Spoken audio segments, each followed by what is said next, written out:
حضرت یونس علیہ السلام اللہ کے ایک جلیل القدر پیغمبر ہیں، نبی ہیں. ان کی قوم بڑی ڈھیٹ تھی، وہ بھی بنی اسرائیل میں پیدا ہوئے ہیں.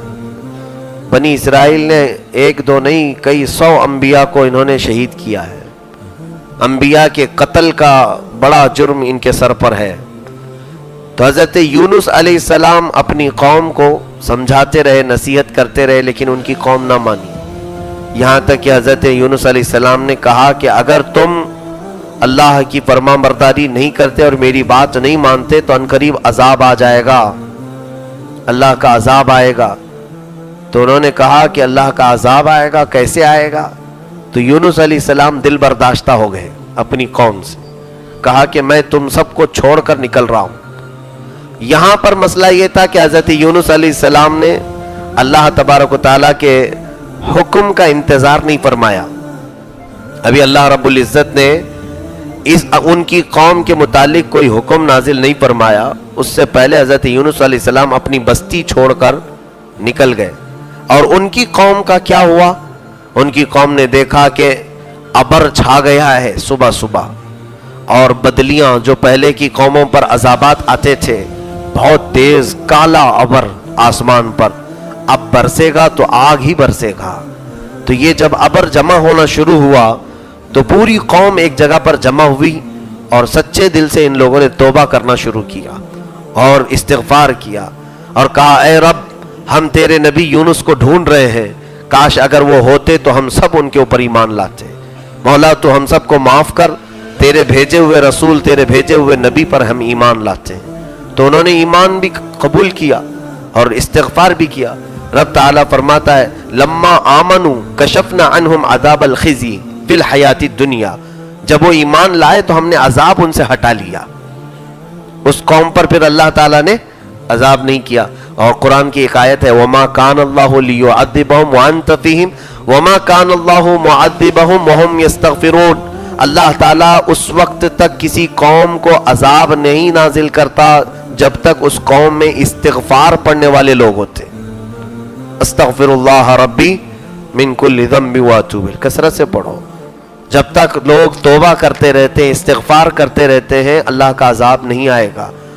تو اس قوم کو اللہ تعالیٰ نے عذاب سے بچا لیا. لیکن یونس علیہ السلام نکل کر کے چلے گئے، دل برداشتہ ہوئے، ان سب سے روٹ کر کے گئے. اور آپ کا ارادہ تھا کہ میں ہجرت کر کے کسی دوسرے شہر چلا جاؤں. تو آپ اپنے وطن سے، نینوا آپ کا وطن تھا، وہاں سے نکل کر کے آپ کشتی میں بیٹھے.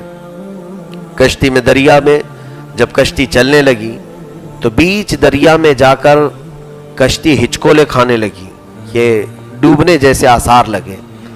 تو کشتی والے جتنے بھی سوار تھے انہیں معلوم تھا کہ کبھی کبھار یہ کشتی وزن ہو جائے، بوجھل ہو جائے تو ڈوب بھی سکتی ہے. تو اس میں کئی لوگ بیٹھے ہوئے تھے.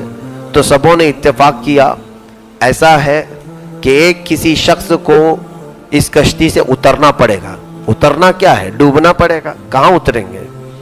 بیچ دریا میں. اب کون اترے گا؟ سارے تو مسافر ہیں اس میں. تو سب کے درمیان اتفاق یہ ہوا کہ سب کے ناموں کی ایک چٹھی اٹھاتے ہیں، قرآن اندازی کرتے ہیں، جس کا نام نکلے گا اسے اٹھا کر پانی میں ڈال دیا جائے، کیونکہ ایک کم ہوگا تو باقی پورے بچ جائیں گے. کشتی ہلکی ہو جائے گی اور نکل پڑے گی. سبوں نے اتفاق کیا ٹھیک ہے. جب چٹیاں ڈالی گئیں تو حضرت یونس علیہ السلام کا نام آیا. وہ اس کشتی میں سب سے شریف، سب سے پاکیزہ. تو لوگوں نے یہ کہا کہ یہ بہت ہی اچھا نوجوان ہے، اس کے چہرے سے ایسا نہیں لگتا کہ ہم اسے ڈال دیں. پھر دوبارہ انہوں نے چٹھی اٹھائی، پھر حضرت یونس علیہ السلام کا نام آیا. تیسری بار پھر انہوں نے قرآن اندازی کی، پھر حضرت یونس کا نام آیا. وہ رب کی مشیت تھی. اس کے بعد نہ چاہتے ہوئے بھی لوگوں نے اٹھا کر کے حضرت یونس علیہ السلام کو پانی میں ڈال دیا. جیسے ہی آپ پانی میں گئے، یہ اللہ تعالیٰ کی طرف سے مقدر تھا جو کچھ بھی ہونا ہے.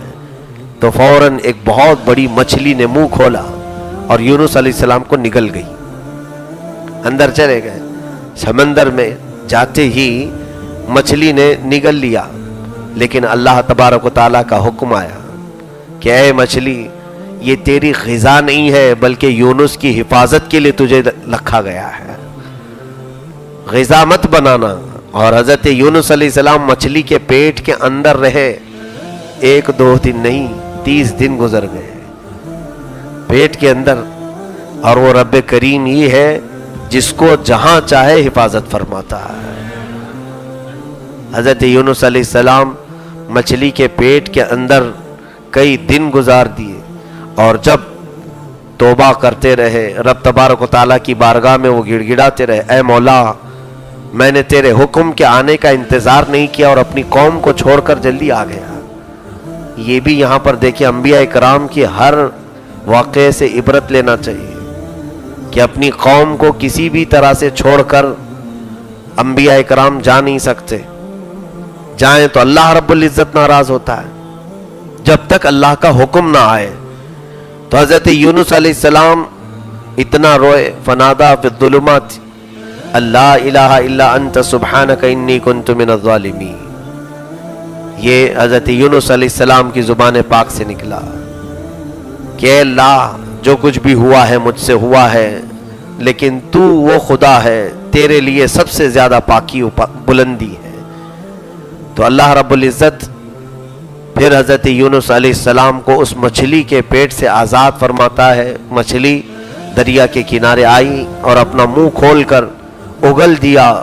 یونس علیہ السلام اسی طرح صحیح سلامت باہر آئے جیسے گئے, لیکن اتنا تھا کہ آپ نہایت ہی نحیف کمزور ہو گئے تھے, جسم پر کئی دن نہ کھانے کے آثار تھے اور پانی کی وجہ سے جسم جو ہے نرم ہو گیا تھا. اللہ رب العزت نے اسی وقت ان کے لیے ایک درخت پیدا فرمایا. اس درخت میں خوبصورت انار, اور اس کے پھل کھاتے ہی یونس علیہ السلام کو پہلے سے بہتر صحت عطا کی گئی. پھر یونس علیہ السلام اپنی قوم میں واپس گئے ان کی رشد و ہدایت کے لیے. ان کی قوم نے بھی رو رو کر کے توبہ کی, اور پھر اللہ رب العزت کے اس رسول کا بڑا انہوں نے احترام کیا. اللہ رب العزت نے اس قوم کو دیگر دوسری قوموں میں بڑی فضیلت بھی بخشی.